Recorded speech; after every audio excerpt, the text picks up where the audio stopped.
Sabe, eu tenho pregado aqui, nas últimas semanas, uma minissérie. Eu comecei aqui uma minissérie intitulada Imitando Jesus.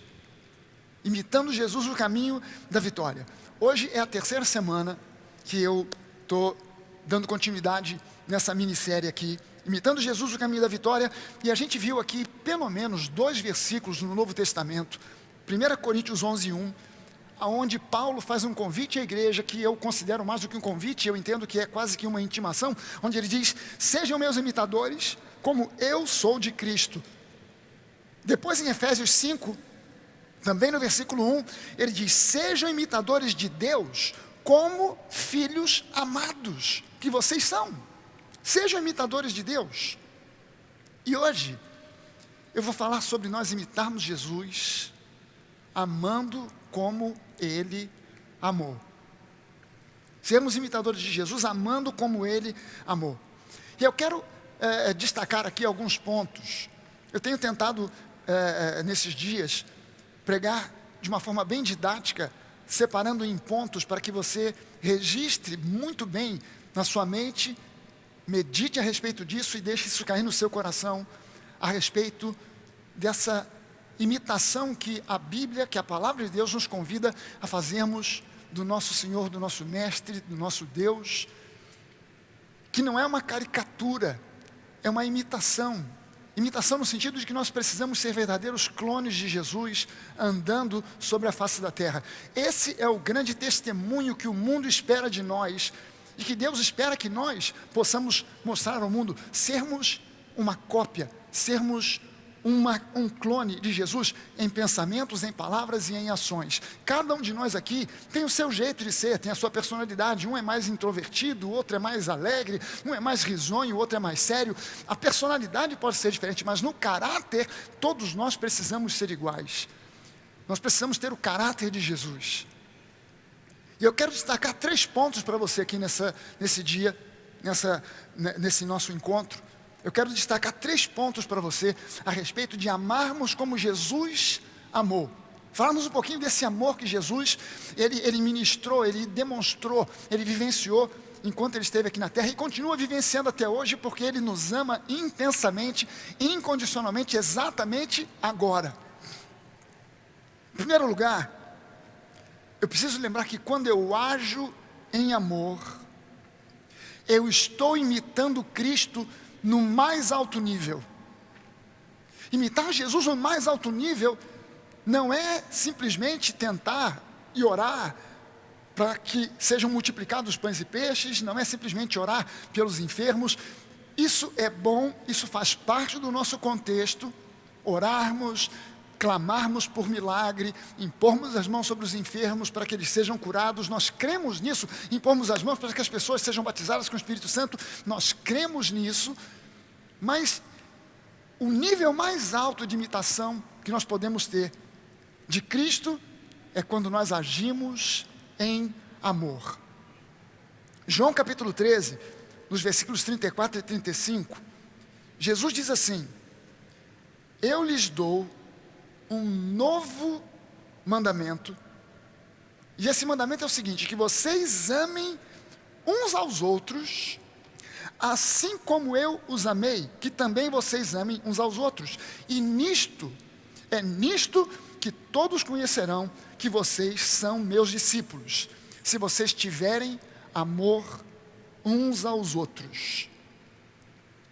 O apóstolo Paulo agora escreve para nós em Gálatas, no capítulo 5, e ele nos diz o seguinte: porque em Cristo Jesus, nem a circuncisão, nem a incircuncisão tem valor algum, mas a fé que atua pelo amor, através do amor. O justo viverá pela fé. A gente sempre bate nessa tecla, a gente volta para esse dito, para esse trecho de versículos. São 4 versículos na Bíblia que falam: o justo viverá pela fé, 1 no Antigo Testamento, 3 no Novo. Mas o justo que vive pela fé, a fé que ele possui, ela age, ela atua, ela se torna eficaz através do amor. 1 Coríntios 13, é um dos textos bíblicos mais admirados, porém talvez um dos menos praticados pela igreja. 1 Coríntios 13, né? Aquele trecho que até o Renato Russo fez uma música, né? Com pelo menos uma parte, né? Da letra é 1 Coríntios 13, né? Acho que o cara deu uma adaptada lá e tal, encaixou numa música. E todo mundo conhece 1 Coríntios 13, o amor, né, nunca falha, o amor nunca acaba. Mas botar isso aí em prática, o amor tudo suporta, tudo crê. Botar isso em prática é um pouco diferente. E essa é um dos textos mais admirados, mais celebrados, mais comentados, mais falados. Mas eu entendo que é um dos menos praticados. E a pergunta é, por quê? O porquê esse texto não ser colocado em prática de uma forma mais intensa, ou da forma que eu entendo que Deus gostaria que fosse praticado, é porque a maioria dos crentes não entende que amor é esse que 1 Coríntios 13 está falando. A Bíblia, ela no grego do Novo Testamento, usa palavras diferentes que são traduzidas no português como uma palavra só, amor. Mas no grego, você tem 4 palavras que definem amor. E esse amor de 1 Coríntios 13 é ágape. Ágape. Você tem essas palavras diferentes que também aparecem no Novo Testamento. A primeira delas, aliás, as 4 não, pelo menos 3 aparecem. A primeira delas é eros. Eros não aparece no Novo Testamento. Eros, quem usa muito o termo eros nos seus escritos é Platão. E eros não é só amor no sentido sexual. Eros é amor no sentido da estética. É amor no sentido romântico. É um amor baseado em atração física. É um amor relacionado também ao sexo. Mas ele tem muito mais a ver com a estética. E não simplesmente com o conteúdo exatamente, mas com a estética. Platão fala demais sobre esse amor. E talvez por isso muitas pessoas pensem que quando leem a obra de Platão em português, que ele está falando do mesmo amor que a Bíblia fala. Mas o amor que a Bíblia fala é outra qualidade de amor. A qualidade que Platão cita é um amor muito mais ligado à estética, muito mais ligado a romance, muito mais à atração física. A segunda palavra, e essa aparece no Novo Testamento, é filia, que dá origem a outras palavras como filos e tal. Esse é o amor fraternal, que é um sentimento recíproco entre amigos. Filia é ainda um tipo de amor baseado em reciprocidade. Quer dizer, eu amo porque sou amado.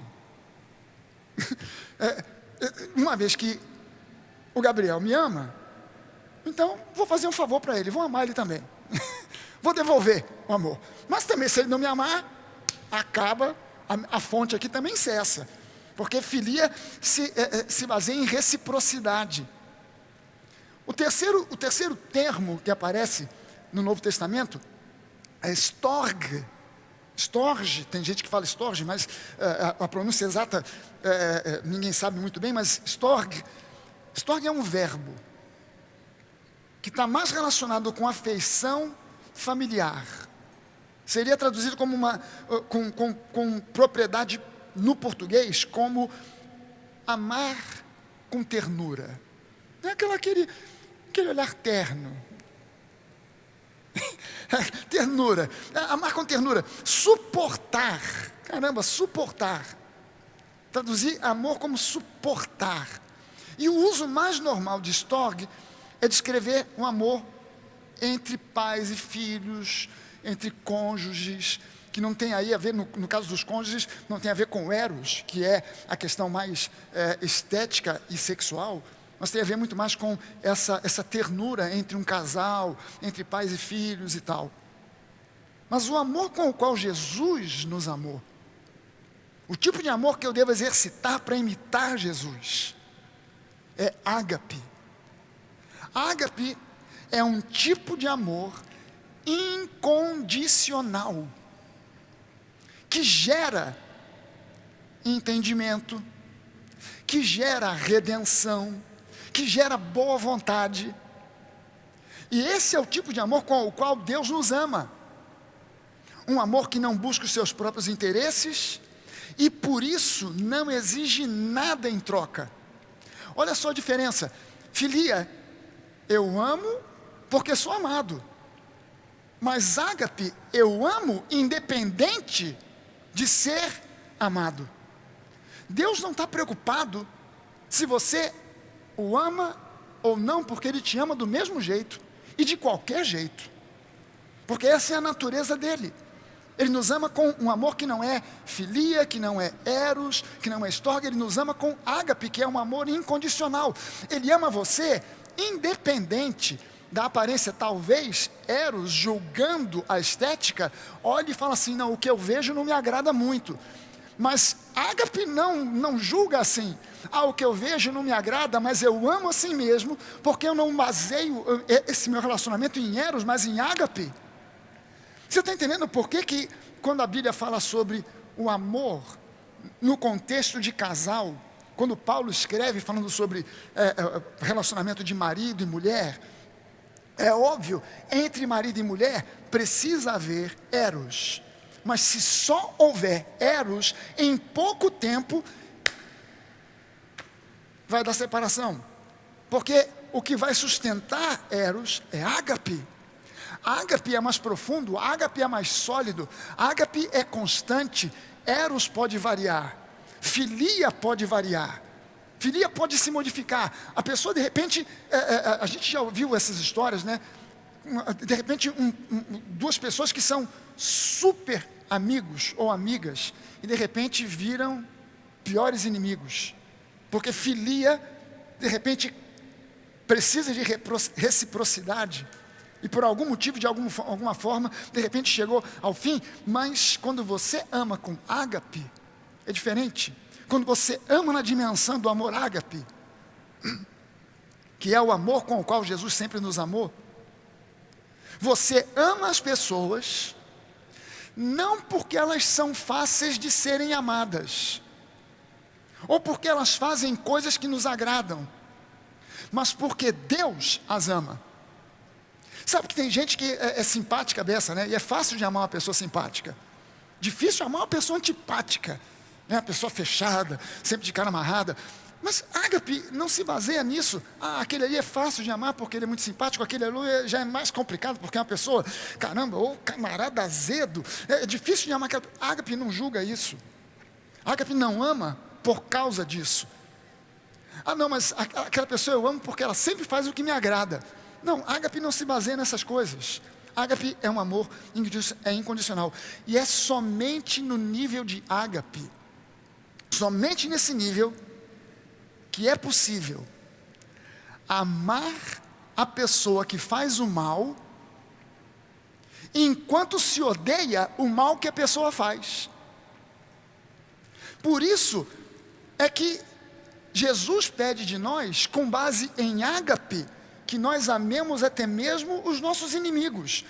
Não é que eu amo o que ele faz contra mim, mas eu o amo apesar do que ele faz contra mim. A gente ama a pessoa que faz o mal, embora a gente odeie o mal que a pessoa faz. Nós, cidadãos do século XX, das ciências, da modernidade, nós não somos educados e também não educamos para esse tipo de amor. Nós apenas aprendemos a amar no nível da lei. E esse é um problema dentro da igreja. É aí onde as coisas se tornam confusas. Porque até mesmo dentro da igreja, o que nós vemos, o que nós aprendemos e acabamos colocando em prática, é um amor humano, limitado, superficial, baseado em sentimentos. Mas ágape não é sentimental, ágape não é romântico ou um tipo de amor que espera reciprocidade. Ágape é amor incondicional.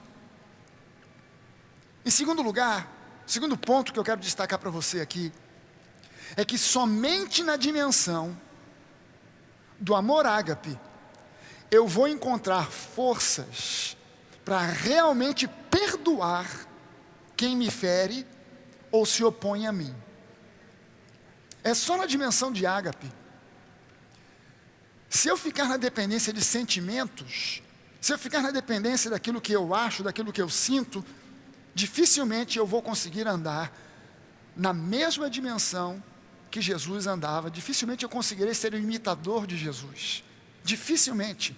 Ágape não é um tipo de amor que só entra em ação quando encontra um ambiente favorável. Ágape não libera o perdão porque é fraco ou porque tem medo. Não. Ágape é forte o suficiente para perdoar até mesmo os inimigos e gerar redenção e reconciliação, porque sabe, e mais uma vez eu estou usando aqui o verbo saber, que é um verbo bastante usado pelo apóstolo João. Nós sabemos que Deus ouve a oração, nós sabemos que somos de Deus, nós sabemos que aquele que está em Cristo não vive mais no pecado, nós sabemos, quer dizer, não é algo que eu sei, não é algo que eu acho, não é algo que eu penso, é algo que eu sei. Eu não acho que 2 mais 2 é igual a 4, eu sei que 2 mais 2 são 4. Eu não acho que o Gabriel está aqui, eu acho que o Gabriel está aqui. Não, eu não acho, eu sei que ele está aqui. Eu estou vendo, eu posso ir lá, palpar, o cara está aqui. Eu não acho, eu sei. E aqui, o ágape, ele é forte o suficiente para perdoar, gerar redenção e reconciliação, porque ágape sabe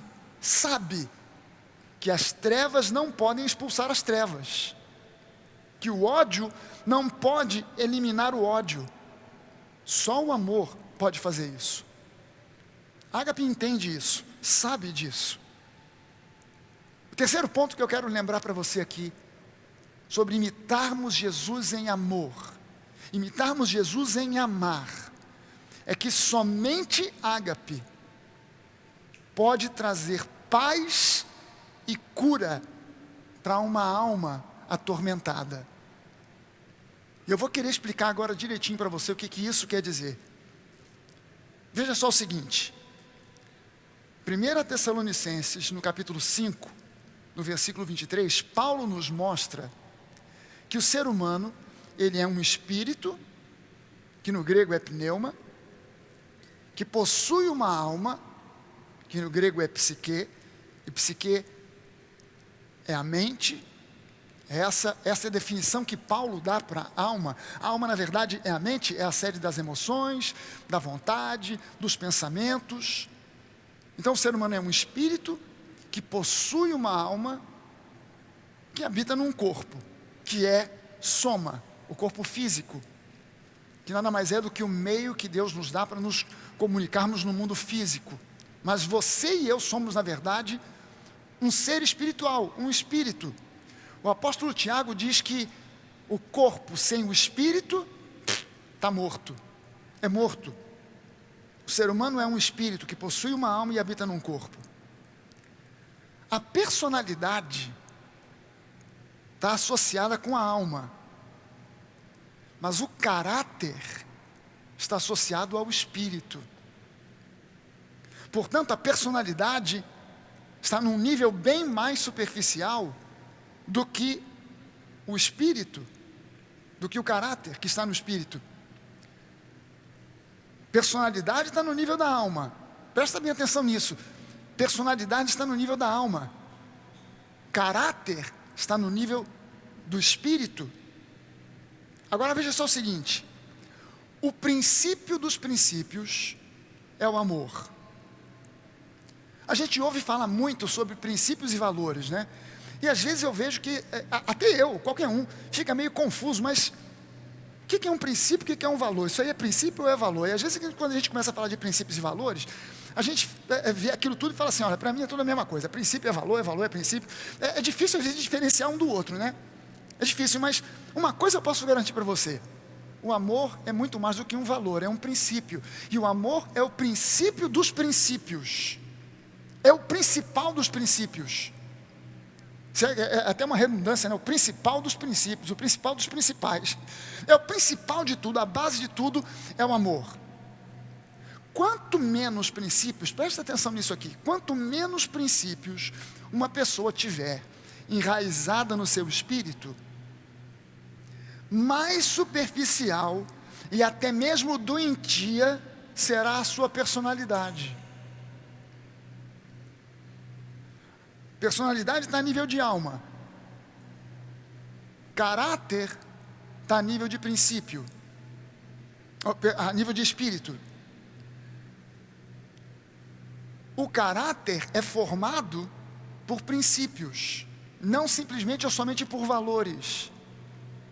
E o princípio dos princípios é o amor. Quanto mais eu estiver enraizado em amor, mais saúde o meu espírito transmitirá para a minha alma. Quanto menos princípios uma pessoa estiver enraizada no seu espírito, mais superficial e talvez até mesmo doentia será a sua personalidade. A personalidade pode ter os seus desvios, pode ter os seus defeitos, mas se o caráter tiver raízes no princípio dos princípios, que é o amor, fatalmente esse caráter terá também os derivados do princípio dos princípios, que é o amor. Coisas como honestidade, coragem, compaixão, empatia, bondade. Tudo isso são tudo isso são princípios ou valores, como você queira, que emanam, que emergem do princípio dos princípios, que é o amor. Se o amor estiver enraizado no nosso espírito, no nosso interior, no nosso coração, no homem interior, fatalmente ele gerará outros princípios ou valores como honestidade, coragem, integridade, empatia, bondade. E a personalidade vai ser sempre trazida de volta para a luz, onde existe conserto e restauração. Por isso é que eu posso afirmar para você o seguinte: uma pessoa que procura auxílio para um tratamento psicológico, ela pode procurar um psicólogo, um psiquiatra, um coach, um mentor, o que ela quiser. Se esse psiquiatra, psicólogo, coach, mentor não conduzir essa pessoa para ágape, que é o princípio dos princípios, que é um amor que gera todas as outras formas de amor que a Bíblia cita, se a pessoa não for conduzida para ágape, ela pode entender todo o seu problema sem nunca chegar ao ponto da resolução do problema. Porque o amor é que traz cura, o amor é que traz reconciliação, o amor é que faz com que a pessoa, imitando Jesus, perdoe aquela pessoa que lá atrás causou a ela um trauma, um complexo, a pessoa ou as pessoas, que ela consiga olhar para a situação aonde ela se viu humilhada, descartada, desprezada, e perdoar, esquecer, sepultar, enterrar, enquanto ela não basear a sua vida em ágape, ela pode compreender e entender racionalmente que ela precisa perdoar, que ela precisa enterrar aquele passado, que ela não pode mais ficar raciocinando e pensando em cima daquilo, meditando naquilo, se alimentando daquilo. E racionalmente ela vai conseguir entender, mas colocar em prática somente se ela mergulhar em ágape, se tornando um imitador de Jesus. Por que Jesus, a Bíblia diz que ele, quando ofendido, não revidava, que Jesus, em meio a uma situação de extremo estresse, sendo ofendido, xingado, espancado, crucificado, não reagia como todo mundo esperaria que ele reagisse, como um ser humano qualquer. A Bíblia fala que os homens que foram crucificados ao lado de Jesus, um à sua esquerda, outro à sua direita, que na hora da crucificação eles esperneavam, gritavam, xingavam, mas que Jesus, como uma ovelha muda, quase que aceitava de bom grado o que estava acontecendo, porque Jesus estava fazendo aquilo ali, permitindo que aquilo fosse feito a ele, com base em ágape. E é por isso que ele pôde dizer: Pai, perdoa a esses caras, porque eles nem sabem o que estão fazendo. Porque o que dominava o Espírito de Jesus e a mente de Jesus, o que estava enraizado no coração, no Espírito de Jesus, e fluía para a sua alma, para a sua personalidade, para a sua psique, era ágape. Era a base de tudo. Nós somos convidados agora para nos tornarmos imitadores de Cristo. Se eu não permitir que ágape seja enraizado no meu coração, eu posso me tornar até mesmo uma caricatura de Jesus. Mas imitação de Jesus, eu só me tornarei quando eu permitir que ágape crie raízes profundas no meu coração, no meu espírito. E é isso o que traz paz e cura para uma alma atormentada. Uma pessoa que está aprisionada às drogas, ela nunca conseguirá vencer, ou dificilmente conseguirá vencer, se não se enraizar no coração dela ágape. Uma pessoa que está presa a traumas do passado, dificilmente conseguirá se livrar desses pesadelos, sem que ela tenha enraizado no seu coração ágape. E em especial, você que está assistindo esse encontro, se você se diz um cristão, não importa se você é membro da Nova, se você é membro de alguma outra igreja, ou não é membro de igreja nenhuma, mas se você se diz um cristão, você é convocado pela palavra de Deus a se tornar um imitador de Cristo. E da mesma forma que Jesus tinha raízes profundas em ágape, se eu quero ser um imitador dele, eu preciso permitir que ele, que o Espírito Santo, crie em mim raízes profundas em ágape.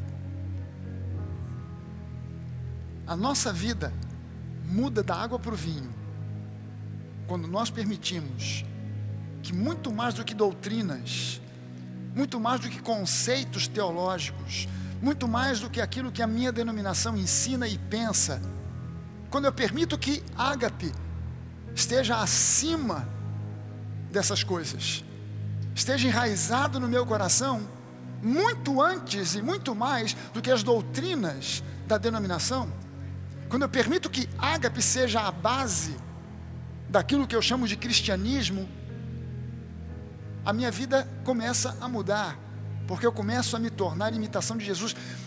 Você quer entender de maneira profunda a graça? Hoje há um debate danado em vários lugares sobre graça. Não, graça é licença para pecar, porque e tal. A Bíblia não diz nada nem parecido com isso. Mas se você quiser entender o que realmente é a graça, você precisa se fundamentar em ágape. Porque a graça flui a partir de ágape, desse amor incondicional. Você quer cura para traumas? Você quer cura para complexos? Você quer cura para uma personalidade que está torta, que precisa de uma reforma, de uma mudança? Você pode gastar todo o dinheiro do mundo, se você tiver, com psicólogo, com psiquiatra, com coach, com um mentor, e não acho que nada disso seja errado, mas você quer cura, você quer mudança, você quer algo muito mais do que um remédio paliativo, muito mais do que apenas uma coisa que vai dourar a pílula. Você quer algo que vá no fundo para remover o rancor, para tirar a ira, para remover a mágoa, para fazer de você uma pessoa curada na sua alma, não somente no seu corpo, mas na sua alma. Você precisa de ter raízes profundas em ágape. Você quer que o seu casamento seja restaurado? Você quer muito mais do que um aconselhamento de um pastor ou uma pastora que cuida no ministério de casais. Você quer muito mais do que simplesmente sentar com um conselheiro matrimonial para ouvir conselhos que podem ser muito bons, muito sábios, podem ajudar muito, mas você quer cura definitiva para o seu casamento, você quer restauração, quer reconciliação, você precisa criar raízes profundas em ágape. Eu não estou falando de um entendimento aonde um vai ter que ceder um pouco, o outro vai também ter que ceder um pouco. Isso aí faz parte de uma lógica. Claro, se eu quero me entender com alguém com quem eu tenho tido desentendimento, eu vou ter que ceder um pouco, ele vai ter que ceder um pouco, mas quando eu me deixo aprofundar em ágape, quando eu mergulho em ágape, quando eu crio raízes nesse solo, já não me importa mais se a pessoa cede ou deixa de ceder, porque eu perdoo assim mesmo. Eu quero reconciliação assim mesmo. Eu estou disposto a mudar, mesmo que a outra pessoa não mude. Isso aí não é natural. Isso não é natural. No natural é, cara, vamos reconciliar? Vamos. Olha só, você também tem que mudar, não sou eu só não. Tem que ser um pouquinho de lá, um pouquinho de cá. Mas ágape, olhe para Jesus. Jesus não olhou para nós e falou assim, olha, ok, eu vou salvar vocês, mas vocês têm que mudar primeiro, né? Vai mudando aí, depois aí você cede um pouquinho que eu cedo um pouquinho. Afinal de contas, o que eu estou dando é a minha própria vida, eu vou morrer numa cruz. Então, peraí, vamos fazer um acordo aqui. Você muda um pouquinho que eu vou lá e permito botar um preguinho numa mão. Mudou mais um pouco? Agora na outra mão.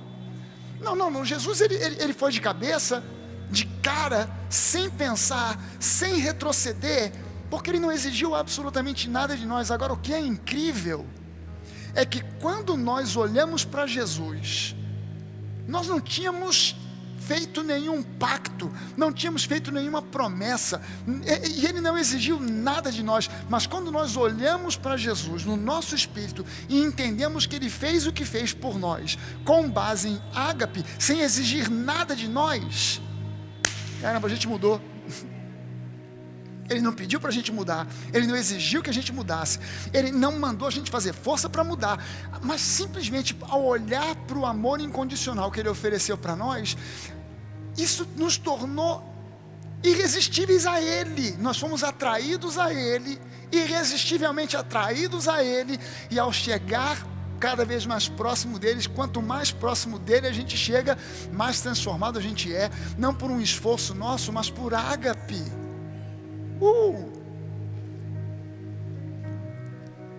E o meu convite para você nesse dia, nesse encontro, meu convite para você é que você pare para pensar um pouco.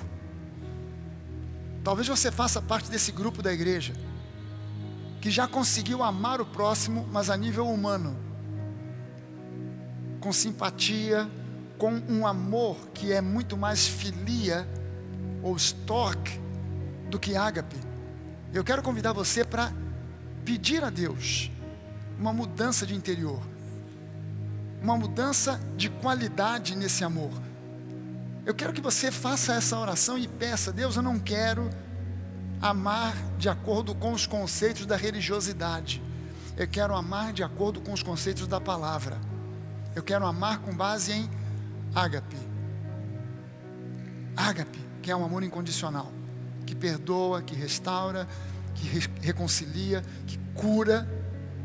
É com base nisso, com base nessa qualidade de amor, o amor que o próprio Deus tem por mim. Amém.